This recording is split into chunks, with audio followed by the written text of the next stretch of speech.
Yo, what's up? Welcome back to another episode of the SWUS. Continuing on with college football week 3. Notre Dame on the road at Purdue here. Let's do it. Welcome to the SWUS. The SWUS. SWUS.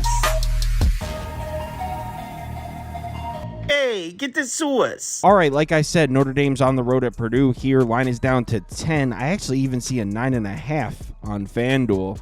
So this line's been dropping because a few days ago this was 12.5. Those got bought up pretty quick. Due to popular demand, people wanted the pie charts back, so here they are. According to this data, which again, you should take with a grain of salt. I'm not a big fan of this data, but public action is coming in on Purdue. Looks like, according to this data, we might be seeing some sharp action, some buyback on Notre Dame at 10. But again, I'm seeing a 9.5 flash open at FanDuel, so who knows, honestly. All right, so let's get into this one, and we'll start with what everyone's talking about. Notre Dame takes the loss from Northern Illinois, 16-14 last week. Pretty disappointing. I mean, they were 28-point favorites in the game. Riley Leonard really struggling as far as throwing the football. 20 of 32, 163 yards, 2 picks, 25.8 QBR in the game. And honestly, the Notre Dame rushing attack didn't look all that impressive. I mean, here are the numbers: 28 carries, 123 yards. Now, Love made some plays when they gave him the ball, but at Texas A&M, Riley Leonard was a big part of the rushing attack. He wasn't able to do much. Now, it's important to take note that that was the flat spot of all flat spots. Notre Dame coming off a huge opener at Kyle Field against Texas A&M. They pull off the win. They go to Purdue next week. Obviously, this game we're talking about. Random game against a MAC program thrown in between their 28-point favorites. Look, I'm not making excuses for them. I'm just saying that was the flat spot of all flat spots. That's why I said I would only go Northern Illinois plus the points in that game. So maybe we see Notre Dame bounce back with a stronger effort here at Purdue. Here are Riley Leonard's passing numbers on the year, and I mean, this is crazy. Just 321 yards on the season, 5.1 yards per pass attempt, hasn't thrown a single touchdown, 2 interceptions. Turnover-worthy play rates A- though, so might have gotten a little bit unlucky with those interceptions. He hasn't been putting the ball in harm's way, and if you watch the Texas A&M game, you know he wasn't great throwing the ball, but he was safe. He was protecting the football. So I know he has 2 interceptions, but I wouldn't classify Riley Leonard as a guy who turns the ball over. So how do they match up against the Purdue defense? Well, this Purdue defense was okay against the run last year. 39th in yards per carry allowed, 50th in success rate, 56th in effective rush. They did lose a ton of production on the defensive front. 5 of their 7 starters gone from last year's defensive front here for Purdue. But there's definitely a lot of people that have high hopes for this Purdue defense this year, and honestly, I might be one of them.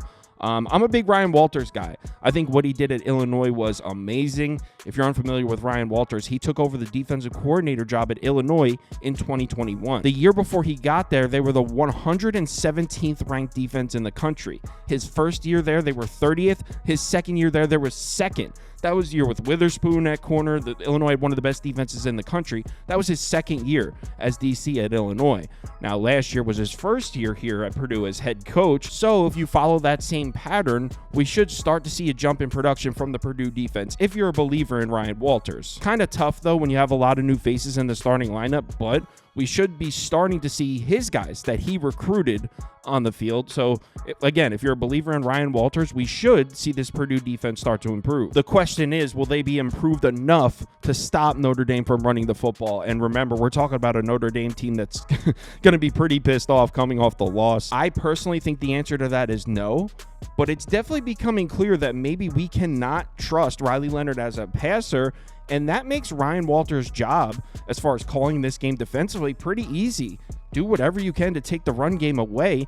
Make Riley Leonard throw the ball. That's exactly what Northern Illinois did, and it worked. Notre Dame scored 14 points in the game. So although I do expect Notre Dame to be able to run the ball in this Purdue defensive front, I think Ryan Walters is going to put together a good game plan and give Notre Dame's offense some problems. Put Riley Leonard in a position where he has to throw the ball. On the other side, we got the Purdue offense, and I don't really even know what I think about this unit right now. Here are the numbers from last year. They were a decent rushing attack, didn't have much of a passing attack. Here are Hudson Card's numbers from last year. He's back at quarterback. 50 touchdowns, 8 interceptions, just 6.5 yards per pass attempt. Really wasn't great.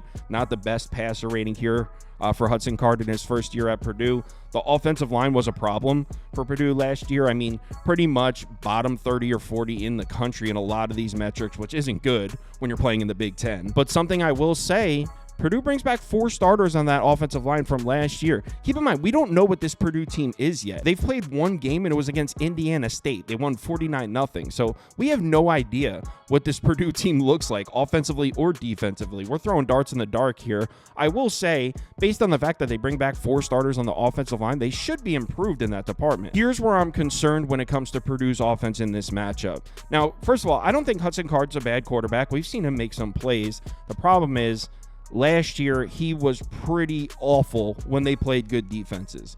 Here are the Purdue passing numbers from last season against these 4 teams: Michigan, Ohio State, Nebraska, Iowa. The 4 best defenses on their schedule. 4 defenses last year that are on the same level of Notre Dame's defense this year. Just 156 passing yards per game, 4.58 yards per pass attempt, 0 passing PPA, and a 31.7% passing success rate.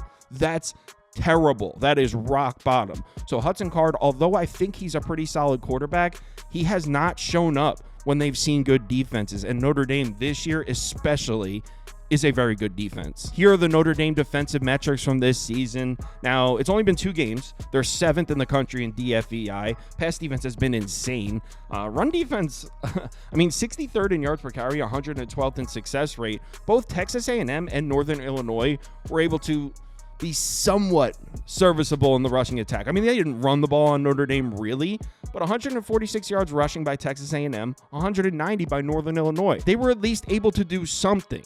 So maybe Purdue, with 4 starters back on the offensive line, could get something going in the run game, but I'm not very hopeful. So basically, my thoughts on this game are I don't trust either offense. So obviously, I'm leaning towards an under. Have a trend for you here. College football since 2017. Teams that lost outright as 28-point favorites are 5-6 straight up, 2-9 against the spread the following week.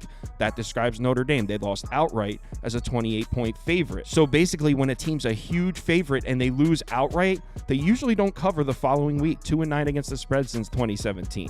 So that would indicate we should bet Purdue here. Personally, I don't really like this game at all. It would only be under for me here. Total sitting at 45.5. That's pretty low. Definitely a little bit worried that Notre Dame comes in pissed off and just steamrolls the Purdue defensive front 7. A little worried about that, but I don't know if I actually place a bet on this game. It'll be under 45.5 for pass for me. If you want to see all the bets I do have open currently, head over to KyleKirms.com and click on open bets. You'll see a whole list there as well as everyone else on the staff.